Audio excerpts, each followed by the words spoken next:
বিসমিল্লাহির রহমানির রহিম। আসসালামু আলাইকুম। আমার প্রিয় ভিউয়ার্সদেরকে স্বাগতম জানাচ্ছি আমার চ্যানেলে।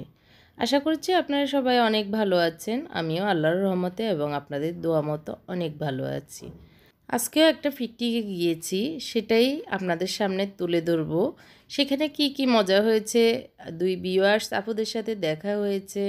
তারপরে পিকনিক শেষে আবার এক জায়গায় ফিশ বারবিকিউ এবং চিকেন বারবিকিউ খেয়েছি। সব মিলিয়ে আজকের ব্লগটি অনেক ভালো লাগবে আপনাদের কাছে। ভালো লাগলে আমার চ্যানেলটিকে সাবস্ক্রাইব করবেন এবং পাশে থাকা ছোট্ট বেল বাটনটিও চাপ দিবেন, যাতে করে আমি যে নিয়মিত ব্লগ দিই সেগুলির নোটিফিকেশন আপনার কাছে চলে যায়। তো শুরুতেই আমি আজকে একটা অনেক মজাদার চিকেন রেসিপি আপনাদের সাথে শেয়ার করছি। চিকেনটা আমাদের প্রতিদিনই রান্না হয়, প্রতিদিনই আমাদের ঘরে রান্না না হলে বাচ্চারা কিছুই খেতে চায় না। তো সেই হিসেবে এক এক দিন এক এক রকম করে রান্না করি, আর আপনাদের সাথে শেয়ার করতেও আমার ভালো লাগে। আমি যেভাবে যখন যা থাকে, যেই মশলাগুলি দিয়ে রান্না করলে ভালো লাগবে, বাচ্চাদের খেতে রুচি হবে, সেগুলো দিয়ে করি সহজভাবে। সেটাই আপনাদের সাথে শেয়ার করছি। আপনারা যেন আপনাদের বাচ্চাদেরকে এইভাবে নিত্য নতুনভাবে রান্না করে খাওয়াতে পারেন, আর আমার ব্লগ থেকে একটুখানিও হলেও আপনারা কিছু না কিছু শিখেন, এটাই আমি চাই। আমি মাংসগুলোকে ভালো করে ধুয়ে একটু ফোড়ন দিচ্ছি, গরম মশলা আর কি, শুকনা এলাচ, দারচিনি, তেজপাতাকে হালকা একটু গরম করে আমি লবণ দিয়ে দিয়েছিলাম। লবণ দিয়েই মুরগির মাংসগুলোকে ভালো করে ভেজে নিচ্ছি। পাশের চুলায় আমি একটু বাদাম ভেজে নিচ্ছি, কারণ বাদাম তো এখন আমাদের নিত্যসঙ্গী হয়ে গিয়েছে।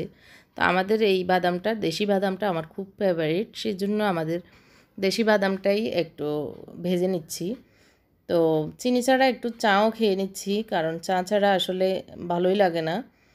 তো অনেক আপুরে জিজ্ঞেস করছেন আমি ডায়েট কি ভেঙে দিয়েছি কি না।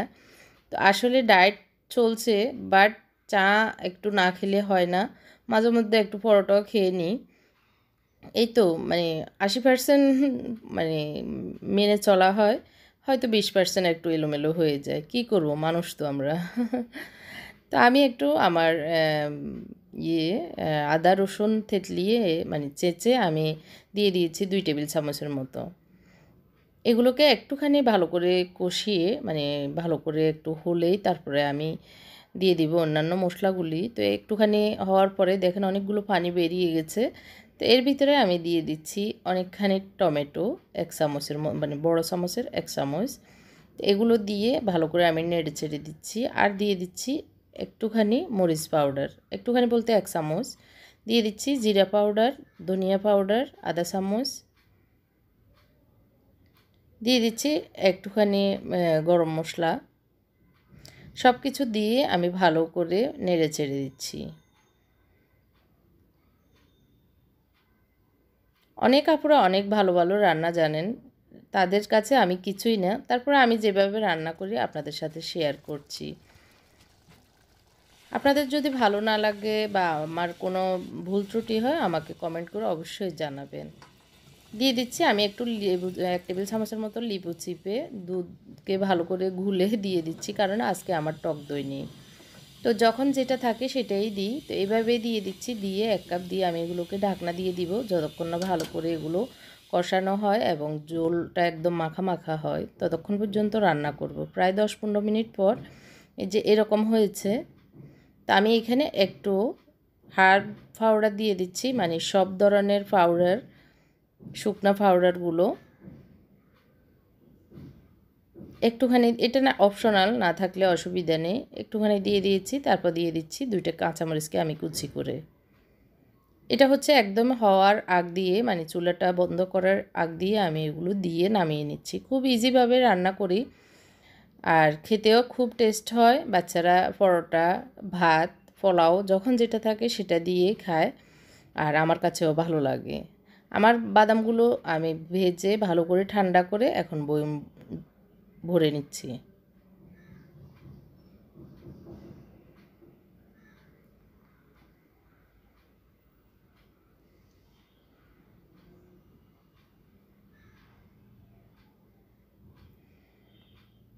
এই তো আমার মাংসগুলো অনেক সুন্দরভাবে ঘন হয়ে এসছে। আমি এখন চুলাটা বন্ধ করে দিব। দেখতে পাচ্ছেন অনেক ইয়াম্মি হয়েছে। আর এই রান্নাতে একটুখানি তেলটা একটু বেশি দিয়েছি, কারণ এই রান্নাতে তেলটা বেশি দিলে দেখতেও ভালো লাগে, খেতেও ভালো লাগে।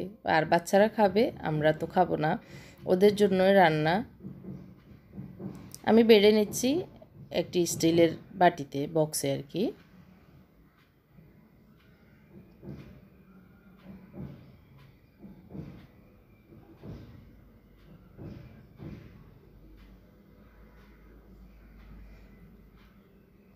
এই তো আজকের এই সহজ রেসিপিটি আপনাদের সামনে তুলে ধরলাম। ভালো লাগলে অবশ্যই কমেন্ট করে জানাবেন। আর দিয়ে দিচ্ছি মুনতাসিরকে নাস্তা, নাস্তা না সরি, রাতের খাবার আর কি। রাতের খাবার পরোটা আর হলো এই মাংসটাই। এখন হচ্ছে সকালবেলা, সকাল 7টা 6:30। আমরা 7টায় অবশ্যই বের হতে হবে, আমাদের একটা জেলা না সরি থানা পিকনিক। তো যদিও আমাদের থানায় না, এটা পাশের থানা। তো পাশের থানায় আমাদেরকে দাওয়াত দেওয়া হয়েছে, কারণ আমার হাজব্যান্ডের নানার বাড়ির থানা। তো ওনার বন্ধুরা ওনাকে অনেক রিকোয়েস্ট করতেছে আমরা ফ্যামিলি যেন যাই। তো বারবার রিকোয়েস্ট করাতে আমার নন্নাসের জামাই, নন্নাস সহ ওনারা আর কি, তো যার কারণে যেতে হচ্ছে, না হয় আমার যাওয়ার ইচ্ছে ছিল না। তো তারপরে যাচ্ছি, একটু রেডি হয়ে নিচ্ছি একটু রেডি আমি। অনেক আপুরা আমাকে হিজাব বাঁধা দেখাতে বলেছেন, আসলে এটা অনেক দিন থেকে মনে মনে চিন্তা করে রাখছি দিব দিব, তো একদিন ইনশাল্লাহ দিব। আজকে একটু রেডি হচ্ছি কিভাবে সেটাই আপনাদের সাথে শেয়ার করছি। चिड़ियों की चहक, फूलों की महक, पत्तों की खनक, माशाअल्लाह की चमक, बिजली की कड़क, पुरनूर फलक, सुबहान अल्लाह, अल्लाह अल्लाह अल्लाह। তো সকালবেলা যেহেতু বের হচ্ছি, অনেক শীত বাইরে ঘরে, তো এই জন্যই মকমলের একটা হেভি ক্যাপা পায়ে পরেছি, তার নিচে ইনার, আর তার সাথে গোল্ডেন লেসের সাথে আমি গোল্ডেন হিজাব পরেছি। এদিক দিয়ে আমার হাজব্যান্ডও রেডি হচ্ছে, ওকেও একটু দেখিয়ে দিলাম। তো আমরা একদম লাস্ট মুহূর্তে এখন বের হয়ে যাচ্ছি, সব কিছু একটু গুছিয়ে নিয়েছি। তো ওখানে সারাদিন যেহেতু থাকবো, টুকিটাকি একটু যেটা লাগবে সেটা নিয়ে নিয়েছি একটা ব্যাগে। তো সবাই যাচ্ছি, আমাদের তো অনেক ভালো লেগেছে, ভালো লাগতেছে আসলে। প্রথমে যদিও নিষেধ করেছি, পরে কিন্তু ভালোই লেগেছে। তো ঘরের সব বন্ধ করে লাইট অফ করে, আর এদিক দিয়ে সূর্য উঠতেছে, ড্রয়িং রুমে সুন্দর আলো আসতেছে, তো অফ করে যাচ্ছি আল্লাহর নাম নিয়ে। আমাকে কেমন লেগেছে আমার আজকের এই ক্যাফ হাওয়ায় বোরকাটিতে অবশ্যই আমাকে জানাবেন, তাহলে আমার হয়তো ভালো লাগবে। আপনাদের ভালো লাগছে কি না সেটা আমাকে জানাবেন। বিশেষ করে আমার বোনদেরকে আমি রিকোয়েস্ট করছি, আমার প্রিয় বোনেরা আমাকে অনেক সুন্দর সুন্দর কমেন্ট করে আমাকে অনেক উৎসাহিত করেন, সেজন্য আপনাদের সবাইকে অনেক অনেক ধন্যবাদ। তো আমরা অনেক দূর যাচ্ছি, আর যাওয়ার স্থানটা হচ্ছে পূর্বাচল জিন্দা পার্ক, যেটা এখন নতুনই হয়েছে, অনেক ভালো নাকি। আমার যে ননাসের জামাই উনি সব ম্যানেজমেন্টের দায়িত্বে, তো সেনবাগ থানা সোসাইটি সেটারই পিকনিক।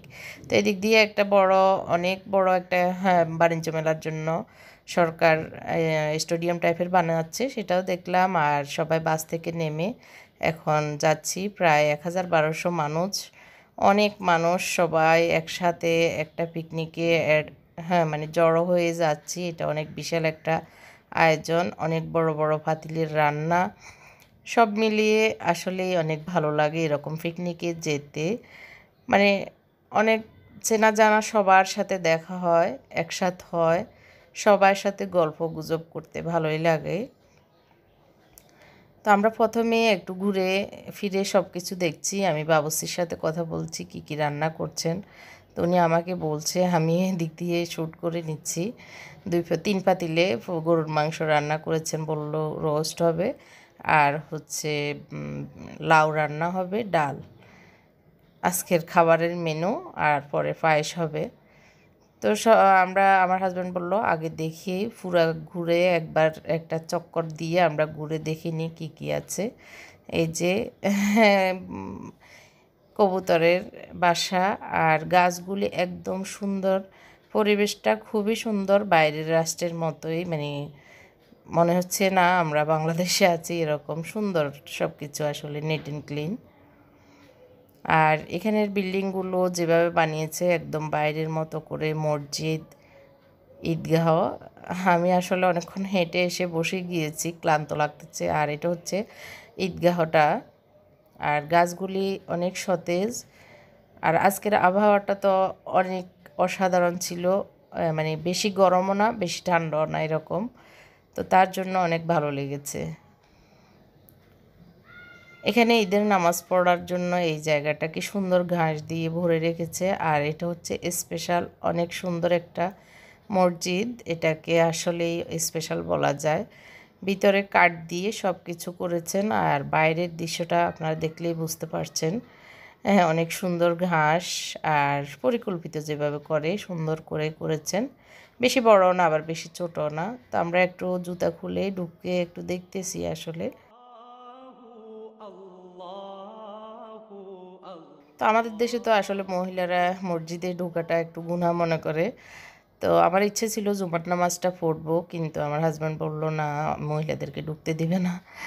তো কি করার। তো এখানে ঢোকার পথে আমার এক ভিউয়ার্স আপু পিছন থেকে বলতেছে আমার হাজব্যান্ডকে, ওনার হাজব্যান্ড বলতেছে ভাবিকে নাকি চিনে আমার ওয়াইফ।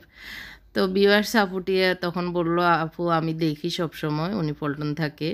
তো এটা শুনে আমার খুব ভালো লেগেছে। তো পরে একসাথে হয়েছি, একটু কথাও বলেছি। তো আসলে যখন যেখানে যাই ভিউয়ার্স আপুদের সাথে দেখা হলে আমার কাছে অনেক ভালো লাগে। আমি অনেক খুশি হই, আপুরা যে আমাকে চিনেছেন বা আমাকে জেনেছেন, এটা অনেক বেশি আমার পাওয়ার।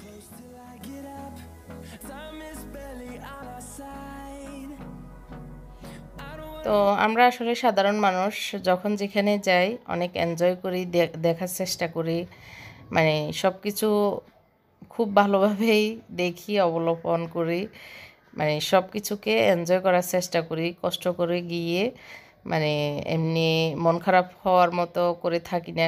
সব কিছু ঘুরে ঘাড়ে দেখি, ছেলেদের সাথে মানে হাসি ঠাট্টা করে আনন্দ করি এবং করাই ওদেরকেও। তো ওদেরকে ওরা বললো গাছে উঠে একটু দেখাও। তো এখানে গাছের উপরে সিঁড়ি, সিঁড়ি না সরি, মানে এক গাছ থেকে আরেক গাছে যাওয়ার একটা ইয়ে দিয়েছে। তো এর ভিতরে খেলাধুলা শুরু হয়ে গিয়েছে, বড়দের ছোটদের, বিবাহিত অবিবাহিত এসব মিলিয়ে বিভিন্ন ভাগে ভাগে খেলাধুলা শেষ।